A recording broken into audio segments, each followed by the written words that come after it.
TikTok Yep. ban was upheld. We talked about this months ago. I remember. And the judge upheld the appellate court's decision to effectively the company has to be sold by January 19th to an American company or be banned. So first, I've talked to people in the space. It's a few. I don't think this is going to happen. That's what I was going to start with. The same thing I've heard. Yeah, both were very adamant that it wasn't going to happen. Yeah, I don't think it's going to happen. Yeah, go there. Let's start. I think it's going to be a variety of different things that can happen. Trump is coming in with a new regime, and a lot of his friends are billionaires. So this is an opportunity to make money first and foremost because TikTok has a lot of users and they make a lot of money. So I just don't see a world where TikTok just disappears in the thin air. They'll probably kick the can down the road, get a last minute amendment of some sort. Amendment to revisit the situation in 6 months while we sort out how they can, divest the company to an American led. Somebody's going to end up. It's gonna. I just don't see it being banned. I don't think that's going to happen. But it is good for Meta because Meta's stock went up on Friday. Meta's stock went up and almost reached like a 52-week high. Came down a little bit today, but if there's no TikTok, then that would be the next resort. So from a stock standpoint, that is beneficial for Meta, and Meta's been up over 400% in the last 2 years. So Meta stock's been going crazy even before this news. Yeah, I think there's a few beneficiaries. It'd be interesting. I think the date of the ban going into effect is very key here, right? Like you think of January 19th. Well, what happens 2 days after that?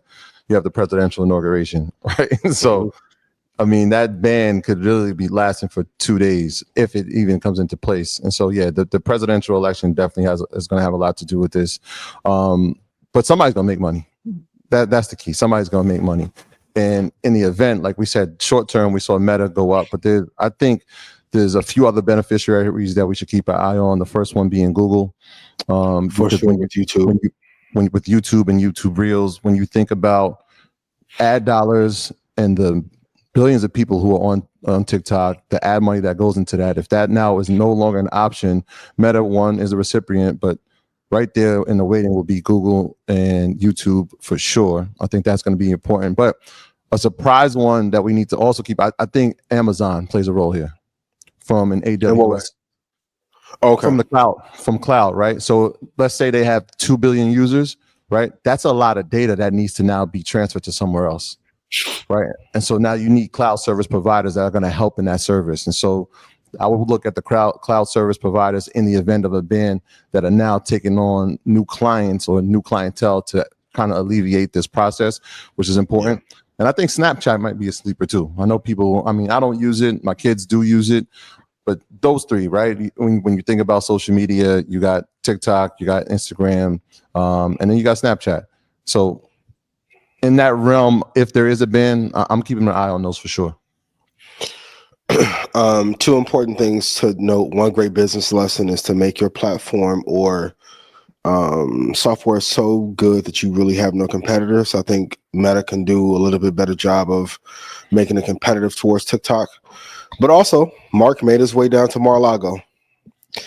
And when I saw that this is definitely going to go in Meta's favor one way or another, I don't think everyone I talked to, same as you guys, it was like, I don't see how TikTok can be banned. Like it may be short-lived if so. So TikTok, I think, will still be here.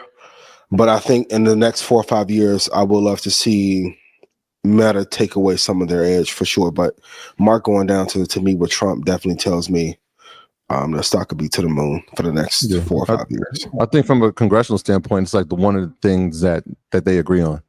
Like something needs to happen with the social media platform, the influence that it's had on our community, but the entire country.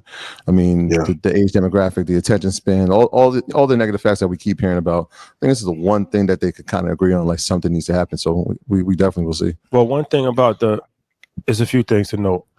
Trump just appointed, I forget the guys, he's about to appoint, I don't think he appointed yet, but the reason why he went down there is because they're very fearful that there's going to be very anti-social media sentiment within the administration. One guy in particular, I forget his name, but they like, what was the role?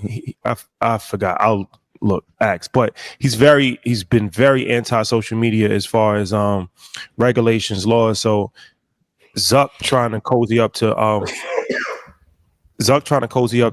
Trump, I think, is an effort to try to get ahead of that. Yeah, because they know that it's going to be some difficult times ahead. So it's better to have an ally than a foe. And if you know that you got somebody who's going to be adversary in the cabinet, it would be beneficial for you to at least be able to tell your side of the story and try to get in as much as possible. So that's an intelligent move from him. It's a good lesson. Yes, for sure. But I also think that,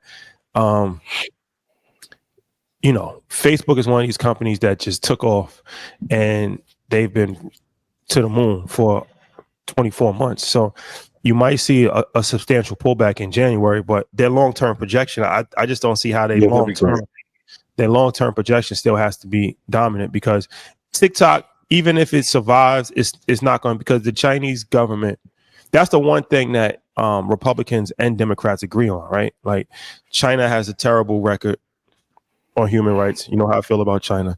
So we do. If you're getting all this data, and they said that's what they really want to do, is buy the algorithm. All these rich guys, because TikTok has the best tech. They have better tech than Meta as far as their algorithm and everything like that. So it's like, the value in TikTok is really their algorithm. And that's just too valuable to just throw away. It's almost immeasurable how valuable that company is, not just from a user standpoint, but from an algorithm standpoint, and all of the data that they've already collected. Facial recognition, everything. So it'll be interesting to play out, but Meta will definitely be a winner. I don't see how they're a loser, but they might be a short-term loser, but long-term, they have to win in this. I think even what you're saying now, like, and it goes back to the conversation we had last week when we were talking about the underwater installation of what they're trying to build around Africa, around India. Yeah, it sounds good for internet, but what really is the focus of it is the data centers, right? Like, that is the thing. So, like, if they have storage, if they have algorithms are inside of these facilities, this is where they're being stored at. That's where the information is being disseminated. That's what's feeding you. The person that can control those, or has the most efficient, the ones that are running at the highest efficiency, the ones don't overheat, the ones that can have the most data that can move, those are going to be the winners. And so the company that is competing with you is playing at a bigger scale, right? They're looking at it like, yes, we have the social media platform, but we want to control the energy that provides it as well. And so, I mean, Meta's in its prime position. We talked about the companies that are there with them, but the other ones don't have the social media presence, right? Microsoft doesn't, Amazon doesn't, from a social media standpoint. Nowhere near close. They're not even close to it. They do, and now they control the information and the infrastructure. They're primed. They're primed to be if you on a run. If you see $100 drop off in Meta stock in January, that's possible. Oh yeah. Well, but in 2 years, now the other side of it got on the come up, but they might fall off. I have been going to 887.44 in 24 months. Long term, but short term, they might have some short term pain, but long term, they're still going to be. They'll be fine. If they made it through 2022, fine. Even going back to long term, I think if with the metaverse, if they wouldn't have spent it as aggressively in the beginning, they could have made it work. They just got in, I think, too high of a position, and I think they'll dance back into that metaverse in the next 2 or 3 years. Yeah, sure. We're going on probably year 4 since that was announced, and so, like, you think about the capex, then that comes off of it. Where's the money going now? We'll see. But I mean, they're positioned in a prime place for the next decade, especially from the informational standpoint and what they're building. The infrastructure that they're building is I mean, it's second to none, man. Shout out to Zuck.